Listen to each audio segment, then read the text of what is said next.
Today, September 4, Ukraine Media Center starts its operation. My name is Svetlana Cheparenko, and now we'll be talking about the aftermath of the crimes of Russian Federation committed against Ukraine and about the last fires in Donetsk, Kharkiv, and Kyiv regions. Joining us in the studio is Oleksandr, Khorunzhiy, press officer of the State Emergency Service of Ukraine. Good afternoon, Mr. Oleksandr. Good afternoon. Glory to Ukraine. Glory to the heroes. So, Russian Federation continues committing war crimes against civil population. The last thing that happened was a huge act of terrorism in Lviv. Let's start with this topic. So, what do we know for the time being?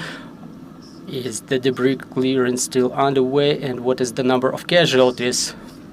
For the time being, we have information about 7 dead, including 2 children.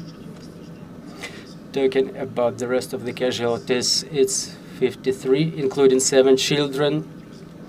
The units of State Emergency Service were able to rescue 12 people. The search and rescue operation is still underway. I want to add that the rescuers were working at several sites at the same time, and the key task that they have is the search and rescue works. All of the fires that erupted during this strike were mitigated, were put out. The mayor's office made a statement about the damage of 48 residential buildings, private buildings, apartment blocks. Also damaged were the vehicles. So this is the situation for the time being. To mitigate this emergency, 140 rescuers were involved, plus more than 30 special vehicles of State Emergency Service. In Poltava, today is the 2nd day of debris clearing. What do we know about Poltava for the time being? Well, the rescuers were working all night long. The search and rescue operation was exercised in incessant manner, but due to the security procedures, they were interrupted during the times of air red alert, because we know that Russia resorts to the tactics of double strikes. This is why we had to withdraw the personnel from the sites of operations, and then they were resuming their operations on site. Talking in figures, currently we know about 53 dead, plus 298 casualties. 25 people were rescued, including 11 who were pulled from under the debris. The search and rescue operation is still underway. The key task of the search and rescue units is search and rescue operation. Starting from yesterday, we established 5 operative sites where our rescuers are working in coordination with other emergency services. The headquarters is deployed to mitigate the emergency, along with coordination center, which helps the relatives of the dead and injured to get information. Also, the information is promulgated by Poltava Military Administration, Municipal Military Administration. And starting from yesterday, the therapists of State Emergency Service work on site, along with the K9 units who exercise their tasks inside of the buildings as well. We involved the Central Mobile Quick Reaction Force from the State Emergency Service. Those are the specialists who are well experienced in clearing the debris. They have experience of work in Turkey and in other sites of missile attacks in Ukraine. Talking about the total number of personnel involved, it's more than 220 rescuers and more than 50 specialized vehicles, including firefighting vehicles and heavy engineer material. Thank you, sir. Talking about the situation in Kyiv region, the turf is burning in Chernobyl area, and are those fires of threat to the residents of Kyiv region. Well, before we proceed to Kyiv region, let me mention a couple of numbers. We have a difficult situation with fires in ecosystems. Why does it happen so?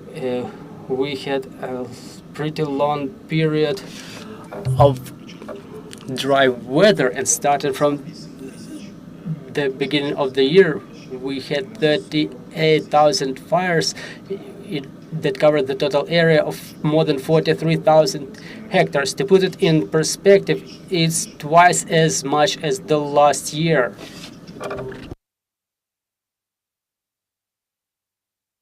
Talking about Kyiv region, first thing, the turf, the peat reserves near Puhivka village of Brovary district.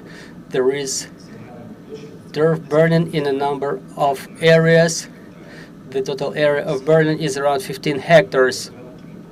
Within the last day, the firefighters put out a fire in the area of more than 7 hectares, and about 8.4 hectares are still burning. About 100 firefighters, along with 20 units of material, are involved in mitigating the emergency. Another fire in Kyiv region is burning in the exclusion zone. It was localized. It was localized on the area of more than 420 hectares. To mitigate the emergency, more than 200 rescuers and 50 units of material are involved. The mitigation is still underway. We continue monitoring the radiation level. It's currently within the standard, but the situation is being monitored 24/7, and the firefighters are trying to put out the fire right at this moment.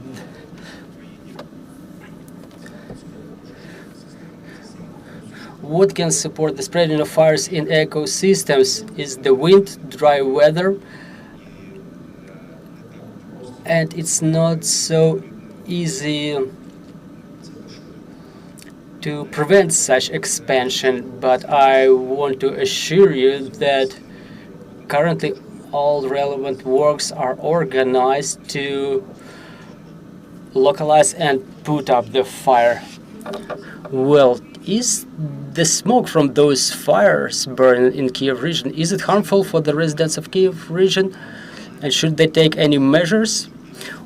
Well, generally not, but it may be harmful for those who may suffer some asthmatic diseases, and I recommend such category of population to close the windows, stay less outside, but we do not document some drastic increase of level of pollution of the air, and once again the situation is being monitored 24/7.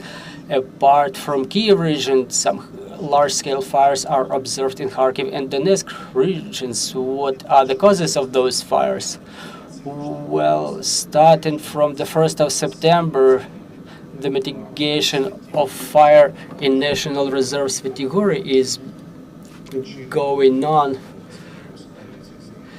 The cause of fire is the shelling by Russian Federation, but there is another version that it may be a negligent handling of fire.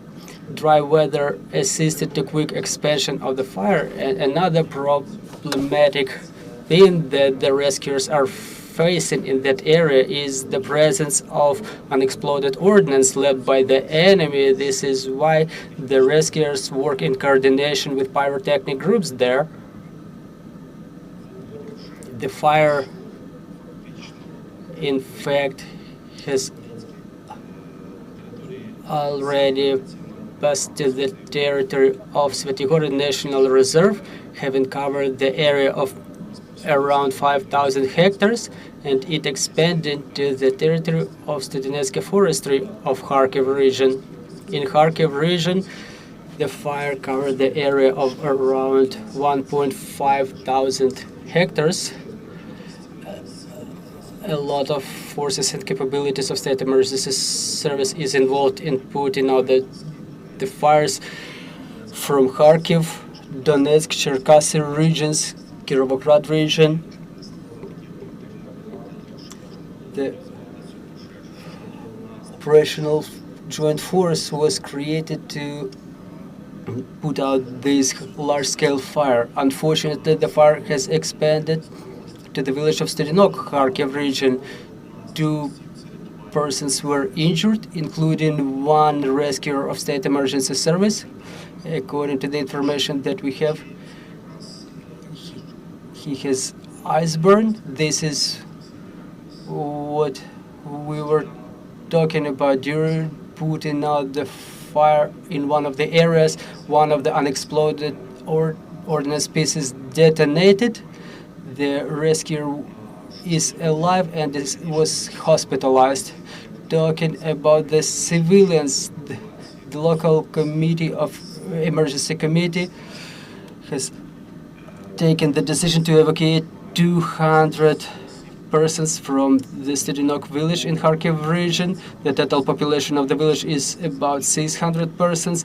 To put out the fire in Kharkiv region, 285 personnel of State Emergency Service were involved, along with about 100 vehicles.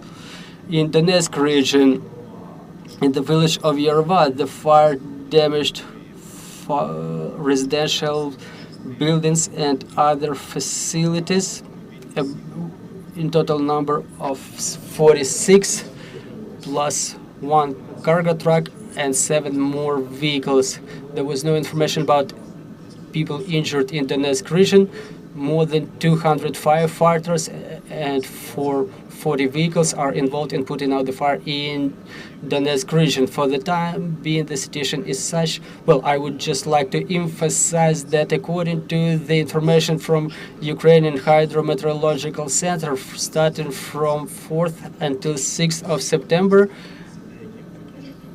in all of the regions of Ukraine, we are about to face the increased number of fire threat. The weather is dry, the sun is shining, the rains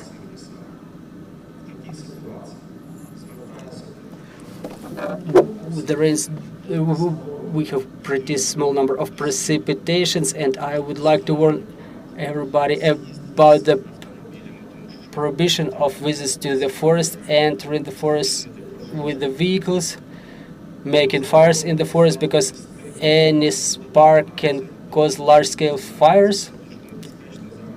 It's all quite dangerous now, and once again I would like to remind everybody that the violation of fire safety rules may result in administrative sanction in amount of 3,000 to 6,000 hryvnia, and if it results in serious consequences such as damage and loss to the state or death of or injury of other persons, it may result in criminal liability. Thank you very much, Mr. Oleksandr. Let me remind you, we were talking with Mr. Oleksandr Khorunzhiy, the spokesperson of State Emergency Service of